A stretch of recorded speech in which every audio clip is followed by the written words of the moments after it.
I come to weeping. Painful sobs rack my body. Each forlorn cry doubles me over, and I suddenly become aware that I don't know where I am or what I'm doing here. I feel like I just woke up from an extremely sad and disorienting dream. I take a quick blurry-eyed look at my surroundings. The night air is cool on my skin, and I appear to be in a wooded area. I don't recognize where I am. The reason why I am crying settles over me like a miasma, and I immediately wish I didn't know why I was this way. That emotional pathway has been pried open, and I suspect that once it is open, that it will never close, like a door that has been rent from its hinges. I am weeping because I miss my children. I fervently pray that one day they will return to me, but I know what is dead can never return. Then I remember him. He was always nice, even when he was cruel. He had a smile that played across his lips when he gave me a kiss or when he glanced at me with his fist.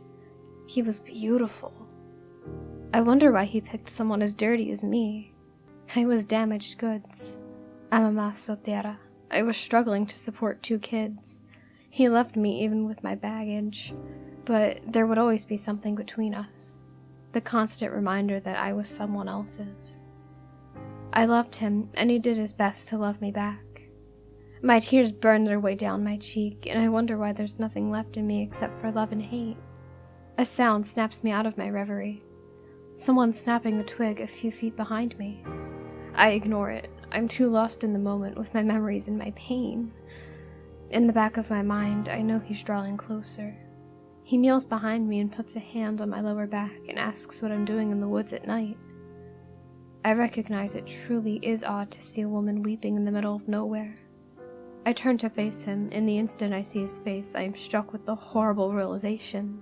He looks just like him. I give a startled cry that sends him backwards onto his trasero. He has gone pale. He is a dead ringer. He could be his twin. He could be him. He is him. He scoots backwards, but I am on him in an instant. I crash down on him, my white pinions on him.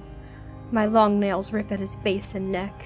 He raises his hand to cover his face, but I change targets and tear into his unprotected stomach. I am lost in my rage. My eyes are bloodshot and tear-filled. At times I see him screaming in terror, and other times I see my children weeping.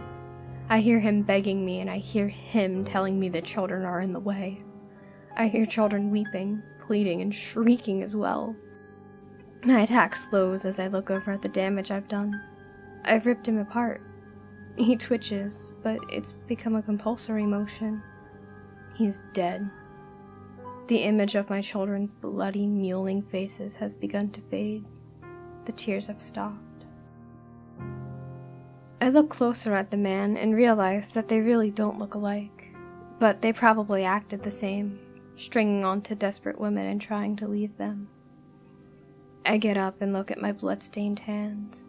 I wander. I no longer want to think of the man. Something tugs at my mind, but I pay it no attention. Something like the low whine of a child sounds off in my head, but I ignore it. To think of it is surely the path to madness. I don't think of it. My mind goes blank, and I'm swallowed up in a trance. I come to weeping. I cry out in despair. My throat burns, and I struggle to suck air into my lungs. Each sob pangs my entire body, and I suddenly become aware that I don't know where I am or what I'm doing here.